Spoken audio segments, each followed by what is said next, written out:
This is a post-Christian podcast.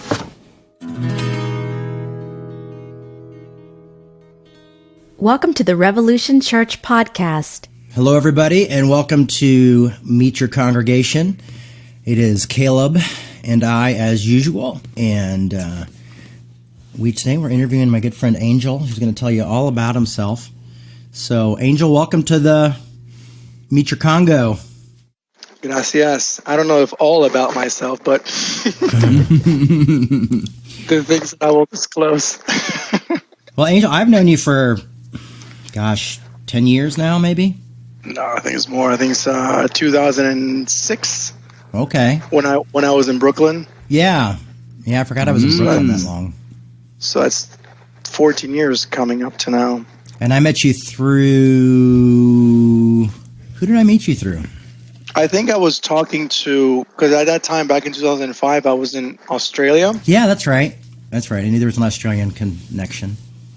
And I think you had assumed that I was Aussie. And then I think I might have disappointed you by having this sort of American Puerto Rican accent thing. And you're like... I think you used the word mate a lot, so I thought you were... Yeah, I still do. I mean, that definitely has clung, and people get confused. But it helps me not be boxed into a cultural stigma and whatnot. But yeah, back in 2005, I was doing Bible college at Hillsong. Maybe some people listening know about it.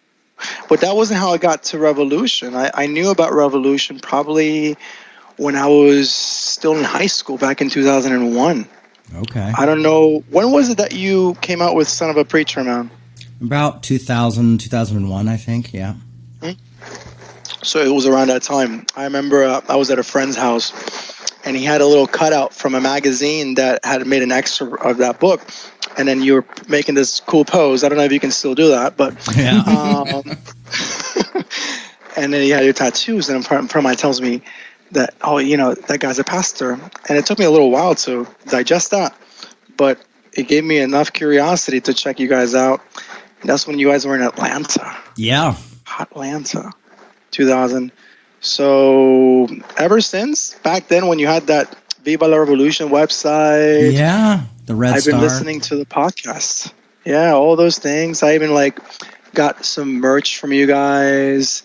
I think I gifted one of your shirts to a former ex-girlfriend. I didn't make a habit out of that though, but yeah, that's funny because that was. I mean, we were doing podcasts back then, and I don't even think they were called podcasts. Yeah, just like WAV files that you email people who subscribe or something. Yeah, it was really weird. I remember there being all sorts of crap about the discussion board. And you sent us our tripod. I did. Fast forward to the future. Yeah. So you start listening to Revolution back in 2001, and then you said you send the church a tripod almost 20 years later. There you go. Finally. You finally started tithing, Angel. Well, you guys finally started. You finally started growing and getting with the times. Yeah, technology. So I figured I might help you guys out a little bit. So it's been a long journey. I'm sure it's been. I mean, something I relate a little bit with Jay has been like even though his paradigm of life or his journey is quite particular, but there's always been something that makes us have a bit of a common ground. So even since back then, when maybe the most controversial thing about you was maybe your appearance or your music. Back in the good old days. When it was just the color on your skin. Not theology. Now it's the serious stuff. Now it's the serious crap. Now shit hit the fan.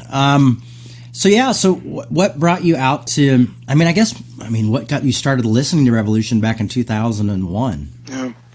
When I was born in a church. I mean, I always tell people I have been getting church even prenatally because my mom was baptized as she was pregnant of me. And I don't know if any of you guys' mom did this to you, but my mom would, it's in a good heart. She would always say, back when you were a kid, I asked the Lord to give me a blessing, and you would have purpose. And it's basically declaring a blessing on your life. And she would always remind me of that. Even as she does today, I still receive it in good eyes, because I know it's a, like, I wanted you to have a good life and have some purpose. So all my life I've been getting that. I grew up in a Pentecostal church back in Puerto Rico, which was like fire, brimstone. My family was a secular Catholic family, and then my dad and my mom, I think, ended up attending a crusade and heard the gospel, and I guess they were reconverted because they were already Christians, but you have to do the reconversion into Pentecostalism. And my dad even had like a big fro. He cut the fro because that he understood was the Lord's will. Maybe space consumption, maybe to free up space. So all my life I've been at church, and I think when I hit my teen years and I came out of high school, I think my first connection, remote, it might not be directly, was when a friend of mine in my senior year gave me an album of POD. Okay. And that, to me, I think it was Fundamental Elements of Southtown, which was when they became big in Atlantic Records. And that for me was I really cannot believe that these people are conveying this Christian message in this way. And it wasn't like, can't believe, like, oh my God, how, shame on them or how their day, but it was like, wow, this is resonating to me. And I think maybe through that, I came in touch with Revolution, and that friend, like, I was ready at that point to listen to a message that was like punk rock, because I started getting my ears pierced, and that was a huge deal for my dad. My dad wanted to kick me out of my house when I got my first earring. I remember. Then when I got my tattoo, it was like, I guess they were like, at this point, we got to choose better our battles. But I've always, like, I've been ever since I was a little kid, I've been questioning things a lot. My parents tell me when I was in kindergarten, my teacher had a hard time to get me to do the capital A's. You know how they have the dotted line, and to make you exercise it to the top, and then you put the lowercase to the dotted line. Well, I would make the capital A until the dotted line. I wouldn't take it all the way to the top. And then she would try to illustrate it. She would try to say, well, it's like a tippy, like the little Indian can get a tippy. So she even cited my parents to come into school because I would not make the capital A go to the top. So this is 5-year-old me hearing the teacher telling my parents, I've been trying to tell him that the little Indian cannot get into the tippy when he makes it up to the dotted line. And I'm tugging on my dad's pants, and I'm like, Dad, the teacher's so dumb, because the little Indian can crouch down and he can get into the tippy like that. So I don't remember that story, but I kind of embrace it as I've always been a bit of a nonconformist, and maybe that's a genetical thing, to my parents' curse, because they've had to deal with so much stuff. But I've always questioned things, and when I was in my teen years, when I was expressing my faith a little bit different now in a Baptist church, it was a bit controversial. Mm-hmm. People were worried a little bit about me. I'm sure I was in many people's prayer lists to make sure that those tattoos that I was expressing, and all my tattoos had to do with my faith. They had to do with my walk, right. So that got me into, to concise it. That was where I was going. I was going to a different manifestation of Christianity, and I felt it resonated to me that punk rock or reggae or whatever might have been in the margins was expressing faith in a way that I felt was authentic at that time. Yeah, it's interesting, I think, to observe how a church, or I guess, how a church as an organism evolves, because like Jay's evolution obviously has affected the membership, like people who are still willing to be affiliated with us, and we attract certain types. I'm doing that in big air quotes. I don't want to be offensive to anybody, but we attract certain types of thinkers, I suppose, and so it's interesting to see how an organism evolves in that way. I mean, and if it's a living thing, and that's the thing, and I think there's an element of fear to change, which is a very human thing. Mm-hmm. I think it's a very natural human it's a consequence of our human nature to fall in a bit of a comfortable place and kind of like, like you find a bit of a sweet spot. But I think organisms should change because they have to find a way not to just to keep with the times, to be hip, but just to be sustainable, to give oneself a willingness, a space of willingness to know what's going on, and what goes on every day changes. Mm-hmm. So that itself would involve evolution. Evolution doesn't have to be this negative word that people have labeled upon, because they can't get over the fact that things adapt. Mm-hmm. Darwin was saying it back then, and I think now we have even more vital evidence that is true for survival sake. Well, I mean, it seems too like people were always okay if, like, to certain evolution, like, if you change the style of maybe the church, the way you do it, or if you do the music in a different way. Use a guitar instead of an organ kind of thing. Yeah, like they were like kind of loosening up to that, but as soon as the theology evolved, that's when people really start to freak out, because they want it to stay the same. Much like, we've been going through Galatians, and much like the people in Galatians wanted Paul to just stay with the Judeo idea of Christianity, of just Jewish Christians, rather than opening it up for everybody else. And as soon as the theology changes, that's when everybody seems to flip out, is when you realize that the message might become more inclusive or grow and be bigger than it was before. Mm-hmm. And it's weird how people want to kind of put God in a box. Like, well, God can't evolve, but everything else can, Mm-hmm. So it's, I don't know. God. The same yesterday, today, and forever, baby. And that's the thing. I mean, even if that declaration is true, that God is the same. I mean, this phenomenon we call God, which is all transcendental, all everything. And then we hear this, God is now, tomorrow, and forever, and the past, always the same, as though it's sort of promotes this idea of being stagnant, or also we filter it through our filter. I don't want to sound redundant, but even if there's such a thing as a God, and even if there's such a thing as a God that never changes, that doesn't comment on our getting or limiting that and funneling it down through our own capricious way of wanting to stay the same. Because I don't want to get too mushy-gushy here, but like when people tell me, well, what is truth? What is truth? And then I say, well, maybe relativity is truth. You're right. And in and of itself seems like a contradiction. Right. But I think sometimes vocabulary doesn't have the capacity of capturing everything. Totally. It is powerful. Language is powerful, but I think it also has its limitations. Yeah. So I think vocabulary could be a bit of a metaphor to us. Mm-hmm. We are limited.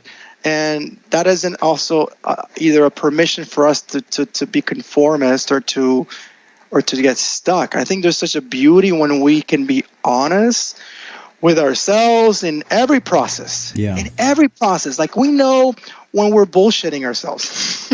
Right.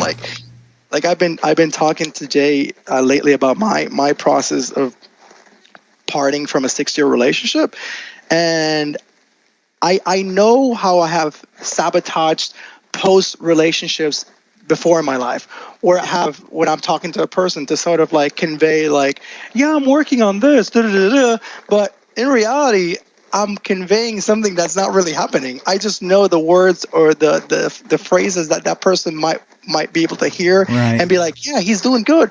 But now I'm like, I really want to work with myself and my shit and really work out what is it that I was doing maybe in that partaking of an experience with another person that was a causation of me. Well, what was I doing that I now in my alone space can work on my own?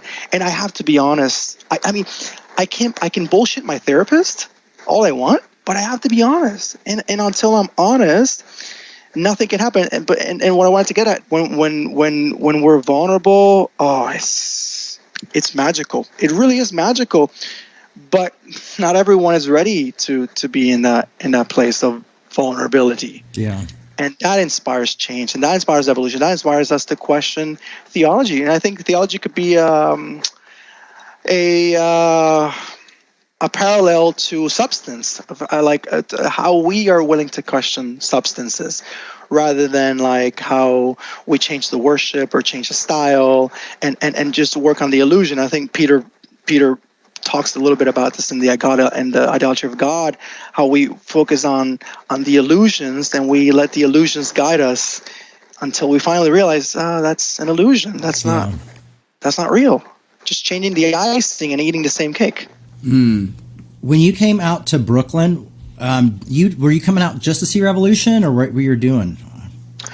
Man, coming out of Hillsong was was something I needed to do. Like it's a super mega church. Hillsong's intense.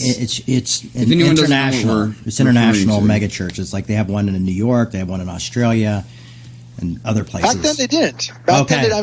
Back then it was, but it was big. I mean, it was well known because of their music.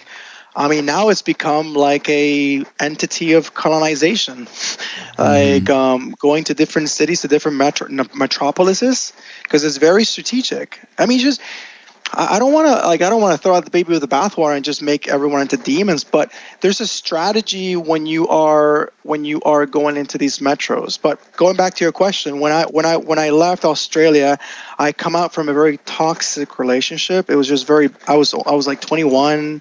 I was experiencing life. It was bad. I got kicked out of Hillsong College. It wasn't because of any radical thing. It was just because I just stopped attending. Okay. And they were doing the responsible thing. They're like, well, you're not attending. We have to keep keep quota of your attendance, and you have a visa. So I got kicked out. I mean, I managed to find a way to stay there. I appealed the whole decision. I was able to stay there a longer time, and when I wasn't subscribed to the college. But when I left really disillusioned, and I had already known about Revolution for years, and I was still listening to the podcast. In Australia, nice. I picked up Messy Spirituality. Oh yeah, that book's jam. And that book, in that time, in 2005, that book... Yeah, Mike Yaconelli. Yeah, it just totally... And I remember hearing you talk about it, but it wasn't until then, and I think it was just because I was in a low point of my life, I got kicked out. Not only have I gotten kicked out of a college, but I was about to get kicked out of the country. And how do you tell your parents this? Messy Spirituality. So that book definitely helped me through the process, and also my parents is almost like they had read the book. How they reacted to that. They had a lot of grace. So going to New York, it was an intentional thing about Revolution. It was and I had left to New York because I had gone with Elena, my friend Elena, the little curly haired New York girl that we left together, Hillsong, and she was living in Brooklyn. So I left, and I had a place with her. I had a place with her family, so that gave me a little bit of a cushion to fall on. But a motivating element definitely was Revolution, and that became like, using Christian metaphor, that became like a well of living water for what I was going through. Wow, it really did. It helped me so much. It wasn't magic, but it was definitely what I needed in that time. Well, that's cool to hear. Then after that, I was like, fuck Revolution. I've outgrown them. That's what happens. No, I'm kidding. To the day, I'm still in touch. Yeah, we hung out in Belfast, me and you and Pete. Yes, when I was in Germany, yeah. That's right. You're all over the place, Angel. Australia, Brooklyn, Germany. He's always all over. Every time I hear from him, I'm like, I wonder where he is. But lately, I've been quite stationed here in Houston. But yeah, when I met up with Jay back, I think it was 2016. I think it was for December, and that's when I was in Germany. I was with this girl. We lived 4 years in Germany together, and that thing came up, and I'm like, I'm so close. Why not hop over? And it was good. And it was another one of these things that was it was a good little parenthesis with what I was going through. It was a lot of stuff going on in my life. Living Germany, living with a person, living in a different culture, not being ready, depression, not knowing it, and juggling things that I'm not so ready to. So now now it's coming all to fruition. Yeah, to dealing with those things, and that's why these last few conversations that Jay and I have had, like it feels like we're dealing with some shit that we probably have put on the pause button. Yeah, not purposely, but just life. Just life. Yeah. Well, for time's sake, let's get into our only segment. Our only segment. Dun, dun, dun, dun. One question we ask everybody is, what do you think we could be doing more of, or less of, or better at? I guess not. It's not even like one question. It's not one question. We still don't know how to ask it. We don't know how to ask it, but we're figuring out. What can we do? How can we improve? What do you think would help us improve? Help us help you. I definitely. I'm sure you have an opinion. I definitely, you know that about me. But I'm more humble about it now, so that's the process I'm going. And you're humble about the humility. That's good. Yes, that's how you acknowledge it. Yeah, I'm very humble. I think that this you guys are doing, and that was never done, at least very intentionally, explicitly. I think is definitely a great thing to really give that intentional space of hearing people from all the spaces they're coming from.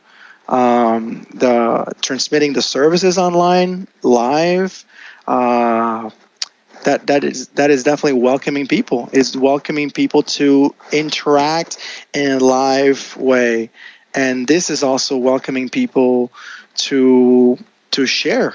So it's turning something that could be very rhetorical into more praxis and more practical. What could you guys do more? I mean, I don't listen to Revolution all that much. When I do listen to it, like now it's been more interesting because it's been more like live. Yeah. So now it's like at 11. But you guys aren't very punctual, so I'm like, 11 is happening. What's going on? 11 is happening.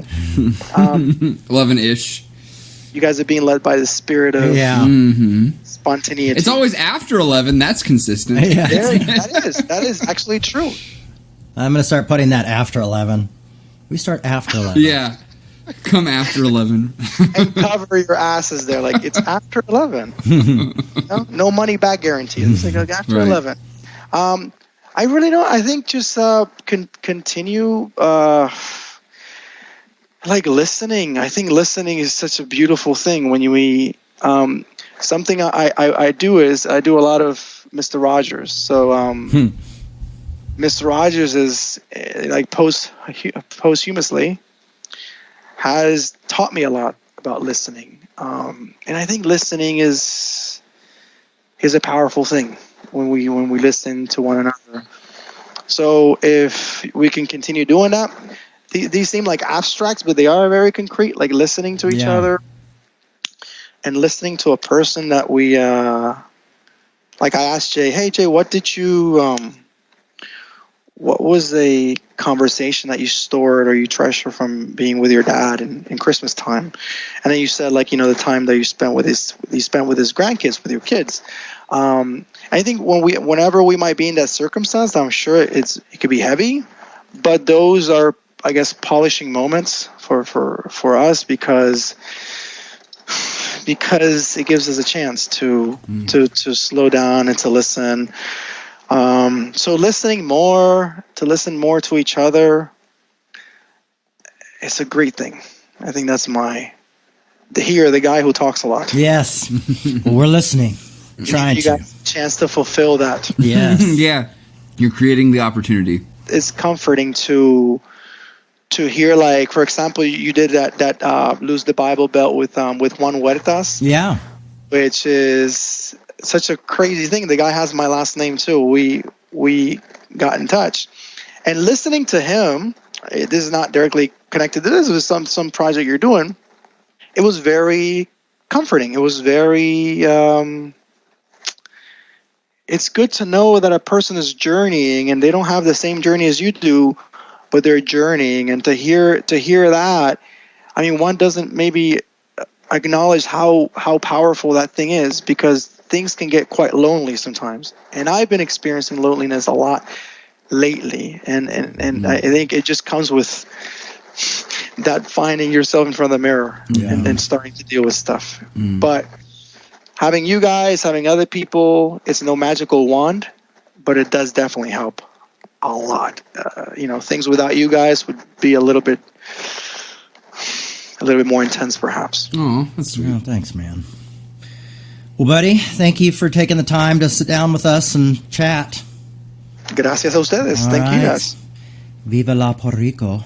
And Viva Puerto Rico. Viva Puerto Rico Libre. Yeah. We got to talk about the trip to Puerto Rico. Yes. You guys going to Puerto Rico soon, so We will. I got to prepare. Looks like we're gonna go there and set up a church plant. That'll be good. There you go. Start another Columbus. another. Yeah, we'll start with more white people in Colombia. Colombia and Puerto Rico is, I'm sure, what you need. All right, buddy. Well, thanks so much. I'll Adios, talk to you amigos. soon on the Instagram. All right, have a good one. Much peace. Gracias. Bye. Our ministry is supported 100% by listeners like you. To make your 100% tax-deductible donation today, please visit revolutionchurch.com/donate. You can also learn more by clicking the donate section on the website. If you enjoyed this show, you might also like Loosen the Bible Belt with Kristen Becker and myself, Jay Baker.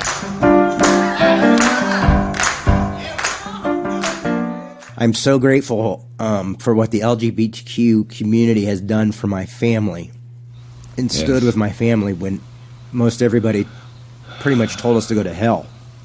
Right. And even surprised by some of the folks who've even loved my dad, even through his changes and everything, and it's just, it's one of those things that pain recognizes pain and loss. Right. And Yes. it's just interesting to see how that interview, helped set up a safety net for us when everybody, went from loving and wanting to be on the show to no one wanting to have anything to do with my family. And Isn't that amazing? I'm really grateful for the way things worked out. I don't know how I sometimes struggle with the idea of an interventionist God, especially after I lost my mom to cancer. But yes. But I don't know. It gives me hope. That's what I say. It gives me great, great hope. And to be able to talk to you and the fact that you're still alive to me is just, it's a miracle. Yeah. Just pure and simple really a miracle. There's no other way to explain it. Well, in the medical world, they call me an anomaly. And in the church world, they call me a miracle, or what happened to me is a miracle. That was a post-Christian podcast.